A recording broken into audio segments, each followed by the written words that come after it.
Selamat datang di Leju Lensa Jinju. Udah mau akhir tahun nih guys ya. Tandanya apa? Udah mulai tuh yang namanya acara-acara tahunan, penghargaan musik, film, dan juga drama di Korea. Kali ini gue mau bahas yang musik aja kali ya. Soalnya biasa nih yang rame-rame banget nih jadi obrolan netizen. Tanpa basa-basi langsung aja kita bahas. Yang pertama itu adalah Mama. Bukan ya, bukan mamanya tuh mama orang tua, bukan. Nama acara Psy. Untuk yang penggemar-gemar Korea pasti udah pada tahu sih. Jadi gue bahasnya sejarahnya dulu kali ya. Pertama kalinya nih, Mama diadakan pada tahun 1999, tahun kelahiran gue, dengan nama Mnet Music Video Daesang.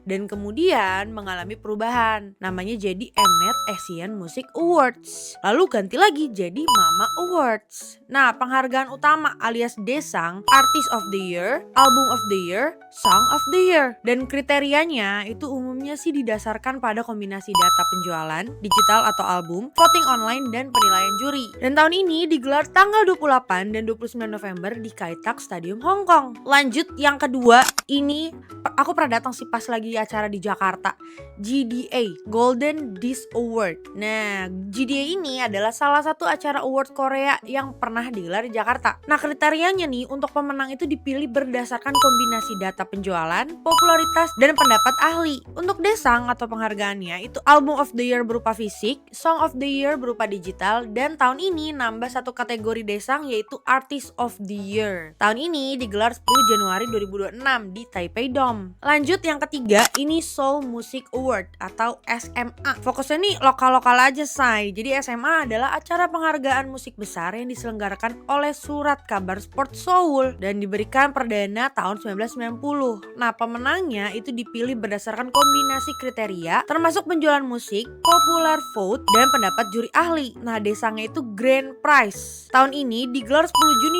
2025 di Inspire Arena Incheon. Lanjut yang keempat, ini ada Melon Music Award atau MMA. Nah, ini fokusnya adalah salah satu acara penghargaan musik utama di Korea Selatan yang diselenggarakan oleh KKOM melalui platform musik online Melon. Nah, di Korea itu pakainya Melon. Jadi kayak jarang banget yang pakai Spotify. Diberikan perdana 2009 sebagai acara offline tahunan setelah beberapa tahun diselenggarakan secara online. Dan kriteria pemenangnya itu sebagian besar ditentukan oleh data penggunaan di platform musik Melon, ya kayak jumlah streaming dan download gitu, ditambah dengan voting online dari pengguna Melon dan penilaian dari juri ahli. Penghargaan ini sangat menekankan pada kinerja digital. Dan Daesangnya, penghargaannya itu terdapat beberapa Grand Prize, Artist of the Year, Album of the Year, dan Song of the Year. Lanjut, yang kelima itu ada Asia Artist Award atau AAA. Nah, itu dia tadi kelima acara award tahunan yang ada di Korea ini. Sebenarnya nggak cuma diselenggarakan di Korea sih. Kayak waktu itu kan GDA, Golden Disc Award, itu kan diadakannya di Jakarta. Jadi kayak keliling gitu kan. Nah, kira-kira kriteria apa aja sih yang bisa jadi penentu kemenangan di ajang musik K-pop? Karena ternyata beda-beda. Oke, kali ini gue mau bahas kriteria lengkap yang jadi penentu kemenangan di ajang musik K-pop. Yang pertama, Daesang, Artist, Song, dan Album of the Year. Nah, kategori ini adalah medan pertempuran yang paling sengit dan penilaiannya selalu merupakan campuran nih dari 4 komponen utama dengan bobot yang berbeda. Kategori Daesang, aku kasih lihat ya. Untuk Song of the Year, penilaian dari penjualan digital atau streaming itu 30%. Penjualan album fisiknya 10%. Voting global ini fan power ini nih 20%. Dan penilaian juri panel itu 40%. Jadi kayak juri nih yang paling terbesar untuk Song of the Year. Untuk Artist of the Year, penjualan digital atau streamingnya itu 20%. Penjualan album fisiknya itu 20%. Nah ini nih, voting global atau fan powernya itu 30%. Jadi ini untuk Artist of the Year, voting dari fans itu penting banget. Dan penilaian juri panelnya 30%. Jadi kayak 50-50 sebenarnya voting sama penilaian juri. Dan untuk Album of the Year, penjualan digital atau streamingnya itu tidak diperhitungkan. Ya karena kan album ya. Jadi yang paling penting adalah penjualan album fisiknya mencapai 60% sampai 80% dari penilaian. Sedangkan voting globalnya tidak diperhitungkan juga, tapi tetap ada penilaian dari juri ya, sebesar 20% sampai 40%. Oke, ini tuh poin-poin penting untuk Daesang ya. Jadi untuk album of the year, ini kan kategori yang paling berorientasi komersial. Bobot utamanya sering banget kan mencapai 60% hingga 80% didasarkan pada rekor penjualan album fisik yang tercatat, menjadikannya penghargaan sales tertinggi. Dan untuk Song of the Year, kategori ini memberikan bobot terbesar pada penilaian juri 40% dan penjualan digitalnya 30%. Ini berarti lagu tersebut harus diakui kualitasnya secara artistik dan sukses di tangga lagu digital. Nah kalau untuk Artist of the Year, kategori ini adalah yang paling seimbang. Dengan bobot yang terbagi merata, ini adalah penghargaan untuk artis dengan performa menyeluruh terbaik. Dimana fans voting kan memiliki porsi yang cukup besar tuh, setara dengan para juri 30%. Dan sekarang aku jelasin kriteria spesifik penghargaan per kategorinya Mama ya. 축하합니다. 보이 넥스트 도어.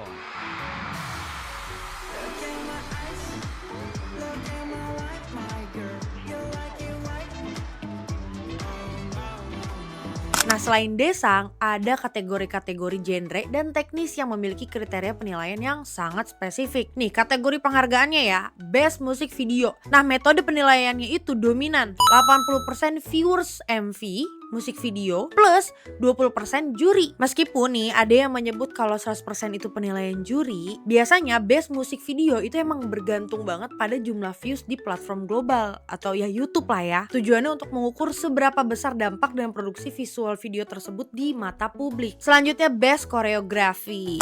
Jadi ini tuh 100% penilaian juri ya, karena penghargaan ini murni didasarkan pada kualitas teknis dan orisinalitas gerakan tari yang dievaluasi oleh panel juri ahli di bidang koreografi. Nah, angka penjualan tidak relevan nih di sini nih. Selanjutnya, ini Worldwide Fans Choice. Jadi untuk metode penilaian dominannya itu di 90% fan vote. Jadi inilah ajang paling murni nih bagi penggemar karena penilaian didominasi oleh voting yang dilakukan melalui aplikasi khusus seperti Mnet Plus dan platform sosial media seperti X atau Twitter, mengukur popularitas global secara real time. Dan selanjutnya tadi kan udah ngomongin soal Mama, sekarang ngomongin soal Seoul Music Award.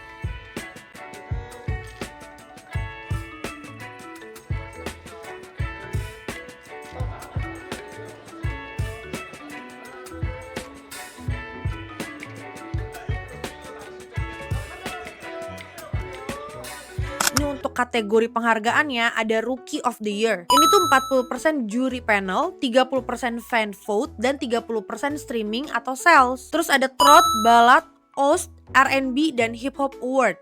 Nah ini juga kriterianya seimbang nih karena 40% juri panel, 30% fan vote, dan 30% streaming atau sales. Sebenarnya tetap lebih gede juri ya. Nah untuk Band's Performance atau Band atau Discovery, ini kriterianya dari juri panel karena 100% ini penilaian dari juri. Selanjutnya ini adalah Popularity Award atau K-Wave Popularity. Nah ini tuh kriterianya fan vote, jadi 100% ini Korean only versus overseas only. Kategori rookie dan genre spesifik lainnya di SMA memiliki pembagian yang sangat seimbang, 30-30-40. Nah ini berarti pemenang tuh harus solid di semua lini, punya angka penjualan bagus, disukai fans dan diakui oleh para juri. Di sisi lain, penghargaan seperti Best Performance itu murni 100% juri. Nah fokus pada kualitas panggung yang tidak bisa diukur dengan angka. Selanjutnya, Mama udah, SMA udah, sekarang Melon Music Award. 2024 멜론 뮤직 어워드 올해의 신인 투어스입니다. 축하드립니다. 올해 최고의 남자 신인은 천만남 신드롬을 일으키며 5세대 K-팝 시대를 연 투어스입니다. 축하합니다.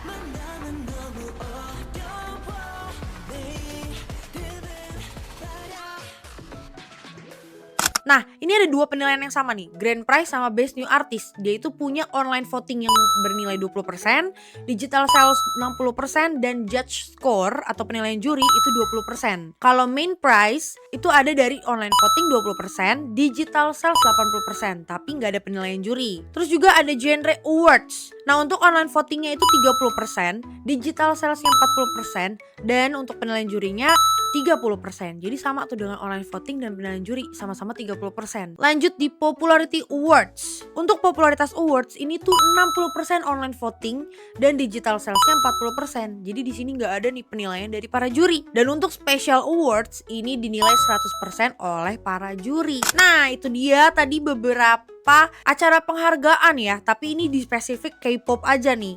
Soalnya ini banyak banget pro dan kontra dari para K-popers. Karena kan waktu itu aku pernah juga ya, kayak gedek banget. Adalah, nggak mungkin aku ceritakan. Jadi kayak merasa ketidakadilan.